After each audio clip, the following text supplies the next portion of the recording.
જય શ્રી કૃષ્ણ।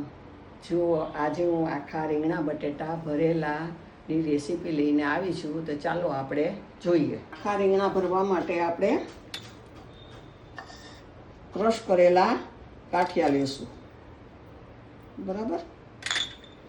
ક્રશ કરેલો સિંગનો ભૂકો નાખશું। પેસ્ટ આદુ મરચાંની પેસ્ટ કરેલી છે એ પણ નાખશું। હવે એમાં આપણે ગળપણ એટલે ગોળ નાખશું, થોડો પ્રમાણસર। ખાંડ નાખવી હોય તો પણ નાખી શકાય, તો ગોળથી વધારે સ્વાદ આવશે। એમાં આપણે ધાણા જીરું ભેળવશું।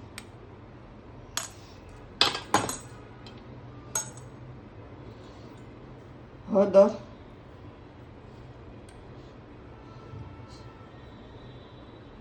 મરચું,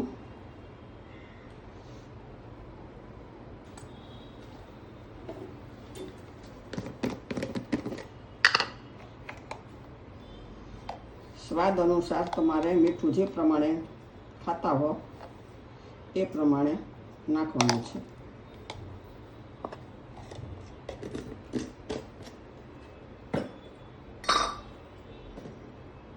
હવે એમાં આપણે તેલ નાખવાનું છે થોડું। હવે આ મિશ્રણ આપણે કરશું મસાલાનું। થોડીસી હિંગ,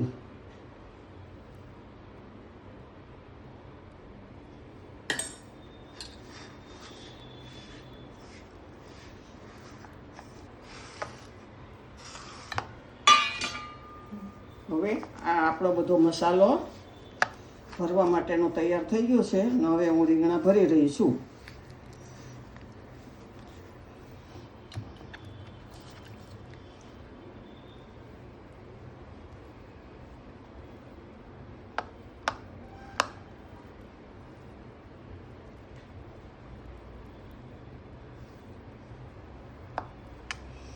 જ્યારે લસણ નાખવું હોય એ લસણ નાખી શકે છે।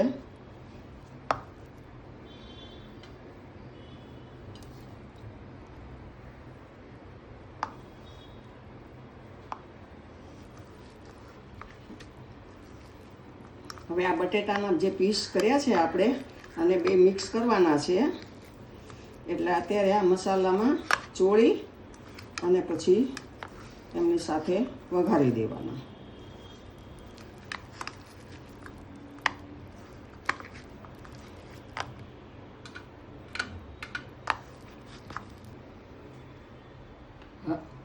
ભરેલા રીંગણા બટેટા કાચા તૈયાર છે। હવે આપણે એને કુકરમાં તેલ નાખી અને વઘારવાના છે।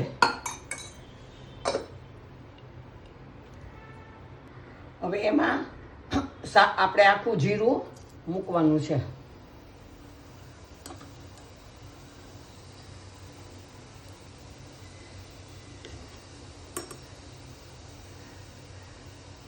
અને થોડીસી હિંગ,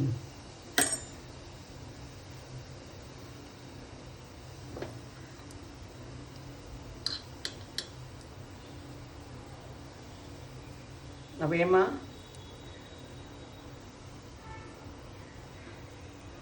તેલ થઈ જાય, આવી જાય એટલે આપણે ભરેલા રીંગણા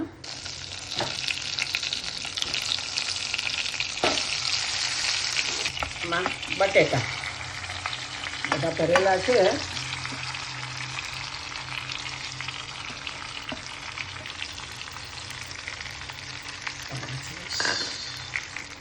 હવે આમાં આપણે પાણી નાખી દઈશું, બરાબર। અને પછી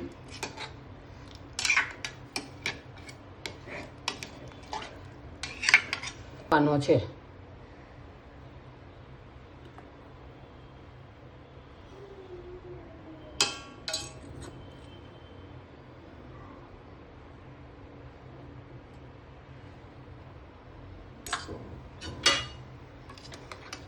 પછી હલાવી સરખું અને 4 સીટી થવા દેવાની છે. એટલે આપણું શાક સ્વાદિષ્ટ તૈયાર. એ આપણે કુકરની અને હવે સીટી વાગી રહી છે. જુઓ આપણું આખા રીંગણાનું શાક તૈયાર. આ આખા રીંગણા બટેટાનું શાક બહુ સરસ બને છે અને તમે કરજો અને મને બતાવજો. વિડીયો ગમ્યો હોય તો લાઈક અને ફોલો કરો મને, બરાબર?